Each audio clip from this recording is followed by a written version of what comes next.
column, saying goodbye to covering women's tennis, the beat that built me. Unrelenting rays of sunlight beamed down on my skin. My shoulders and back burn with a painful, reddened hue. I don't care. I can track the most influential experiences of my life by the sunburns and tan lines I accumulate. Each one serves as a reminder of the moments that shaped me.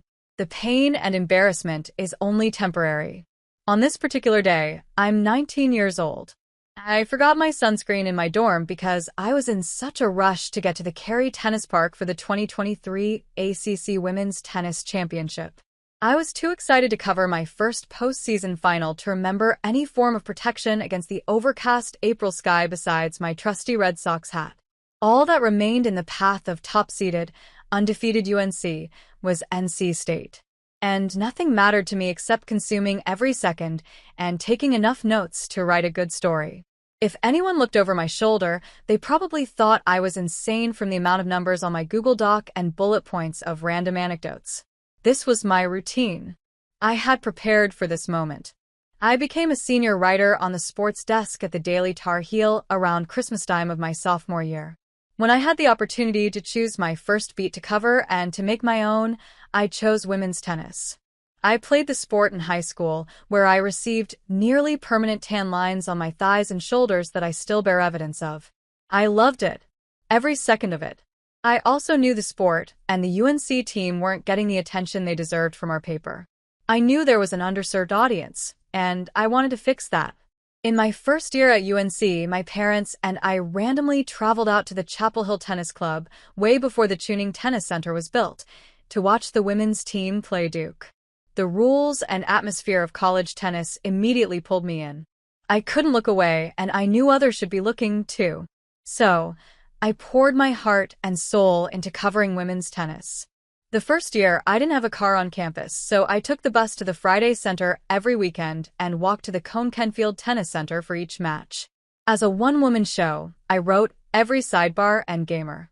For away matches, I stationed myself in the basement of the Frank Porter Graham Student Union, stared at the blurry on-court video streams, and wrote so many recaps that I was probably driving my editors crazy.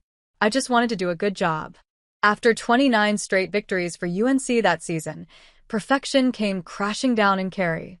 The Wolfpack took home the ACC trophy, and on every court, only shock and frustration remained on the faces of the Tar Heels. Admittedly, I was nervous to cover the first loss of the season and in my career as a beat writer. Aching from the burn on my back, I had no choice but to figure it out. I had a story to write and a job to do. I marched forward for the post-game interview. I went home and wrote my story until my fingers cramped. Then, I nursed the horrific sunburn in the days after. A month later, my mom and I packed up the car and drove to Orlando, Florida, for the NCAA tournament. The brutal summer heat left my clothes covered in sweat. But because my mother was there, I remembered sunscreen. I still managed a slight tan, and my skin was embarrassingly pale underneath my socks and white Nikes. I slid into the plastic chair in the interview room at the USTA campus after the NCAA semifinals. Head coach Brian Calbaugh walked up to the podium. His eyes met mine and flashed with recognition.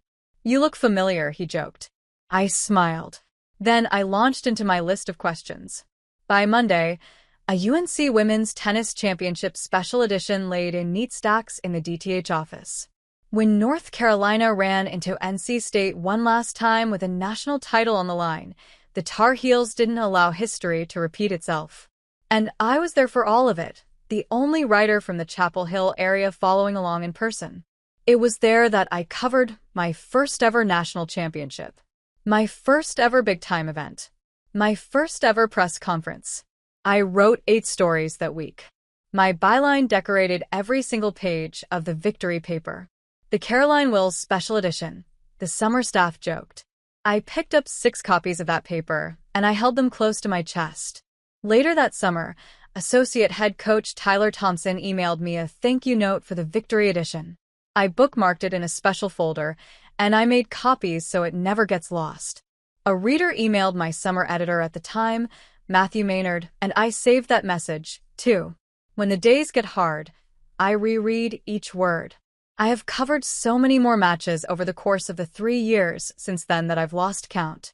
Some losses, some wins, more ACC championships, more NCAA matches, more rivalry face-offs.